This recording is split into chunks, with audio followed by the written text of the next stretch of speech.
This is Return to the Land, a group of millennials who organised online to build something radical and controversial. A town for white people only, that they insist is completely legal. We spent several days with them, watching as the men set about the physical labour of building out the site. Alright y'all, welcome to my channel. My name is Fitz. Appreciate y'all for tapping in. Make sure you check out the Content Confidence workbook. Information is in the description. Content creators who want to start building a brand online without the burnout. We're going to get into this. Because many people are commenting on this, saying that this is racist. Many people are saying that, white people already have everything. Why do they need a space carved out for themselves? They already run the world, all this stuff. So this is a very interesting video to me, and I'm going to give my reaction to it and let y'all know what I think. I'm going to play it a little more, and then I'm going to, dive into it a little deeper. All the while, the women of the group took on the more typically trad, homesteading type roles. I guess I found the people through Twitter that ended up starting this project, actually spearheading it, and I went out to the first April event last year, and it was really fun. The sort of white-only aspect of this, how important is that to you guys? Given the premise that it's something that is kind of off limits for whites but is okay by implication for other groups, I do feel it's necessary to carve that out, and you kind of have to do it yourself. Now see, this is interesting because this was something that I was talking about years ago when I started seeing white people bashing other white people, right? There's always kind of, since I was born, there's always kind of been this undertone of other groups. I don't want to say bashing white people, but being critical of white people. But right around the time that I went to college, I noticed it was getting too much. It was like white guilt all the time from other white people, and they be putting stuff on you that you wouldn't even put on yourself. Like I remember I was in class one time in college, and there was this white woman in the back. I don't know what she was on, but she started arguing with me, telling me that I was oppressed, telling me that I had it worse than other people because I'm black. And I told her, no, I don't. I'm not a victim, all this other stuff. But she was adamant about telling me that. And I think it created a space where everyday white people who are not racist, just want to go handle their business, make some money, take care of their family, take care of their kids, get a little, get a little box or whatever, they started being labeled as racist. And then we have things like DEI rolling out. We had things where white people were excluded, and it was okay to openly bash white people from every facet of society, whether it's, comedy, in the job place. I remember at a job, a manager was interviewing someone. She finished the interview. Okay, she finished the interview. Me and someone else came in, and the other person saw the person's name on the paper, and they said the name, and then the manager was like, oh yeah, it was like a black woman or an Asian woman, and then the manager was like, yeah, we need more people who aren't white here. And I sat back and thought, wow, how would you like that? Because this was a white woman.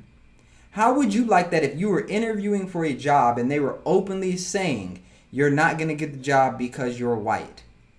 We're not going to hire white people. Like, just open. If she had said that about any other group of people, she would have been fired. So when she says, let's listen to what she says again. It's something that is kind of off limits for whites, but is okay by implication for other groups. I do feel it's necessary to carve that out. Right. So when you create an environment where something is okay for every other group of people, but white people, you are setting it up to where white people then feel the need to purposefully go out and carve spaces out for themselves. So when, it's just like when you tell somebody they can't have something. You tell a kid they don't get that candy and they want it more now. You tell people they can't have something and now they want to flex their muscles and go get it, even if maybe it wasn't even on their mind. Now, I'm not unaware that white people control a lot of the resources in this country. There are a lot of white spaces. There are a lot of predominantly white cities. There are a lot of predominantly white areas, all of that stuff. I'm completely aware of that. But what I am saying is that we have to be real about this. It is acceptable to openly bash white people in 2025. It's openly acceptable. It's openly acceptable to call white people racist when you don't agree with them. And what's going to end up happening is more of this, where white people are going to feel like they need white spaces. Why? Because you can't claim racism if you're only higher on white people. You can't claim racism if you're only renting to white people. You can't claim racism if, you don't like your daughter's boyfriend and he's white. You see where I'm getting? This is the same thing that started happening with women during the Me Too movement. They actually started losing opportunities based on the article I read, because now men in these powerful positions or managers and stuff, they didn't want to take on women and mentor them or be alone with them and go to meetings, because they didn't want to get Me Too'd. They didn't want to get Me Too'd. And this is what's happening now with white people.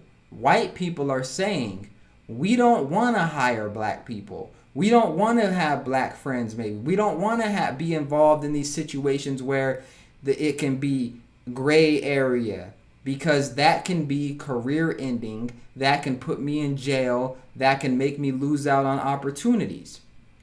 And so this is the result of what happened. All right, let's continue. And you kind of have to do it yourself. It's kind of like, if we don't do this, the laws are only getting worse as far as freedom of association goes. So it's kind of like we have to do this, or there might come a time where it's not possible to. Are you guys aware, sort of, people are going to be watching, it's going to be controversial? I think people just have a large misunderstanding of what's happening here. Yeah? Yeah. What's the biggest misunderstanding? Well, That we hate everyone else. Like, yeah. yeah. It's not about that Yeah, by any means. it's a loving movement. I mean, on that aspect of it being... Yeah, and okay. So I think I've seen all that I need to see on this. I'm going to wrap it up. But what I will say is this. They're absolutely correct. I think a lot of people will see this as a hate movement. They will see this as a way to keep black people out. They'll probably start talking about Jim Crow and segregation and stuff. But from what I've seen, this looks like an isolated plot of land where you have a small group of white people that want to go do their thing. And guess what? As black people, we're open to do that as well. You want to go and get 10 black people or 20 black people and go get a large 160-acre piece of land or whatever it is and go live out there, you're welcome to do that. There's enough opportunity to go around. We're not at the point to where white people have their society and black people have theirs. And we're not at that point yet. If you want to live that lifestyle where you're only around black people, go to a majority black city. Go live off grid with some black people.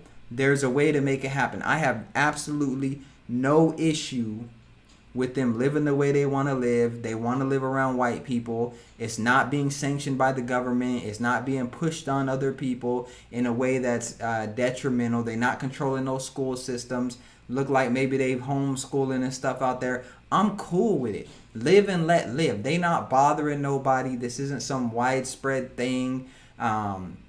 So honestly, we have to really let people live and not overreact to stuff, because I saw a lot of people overreacting, really.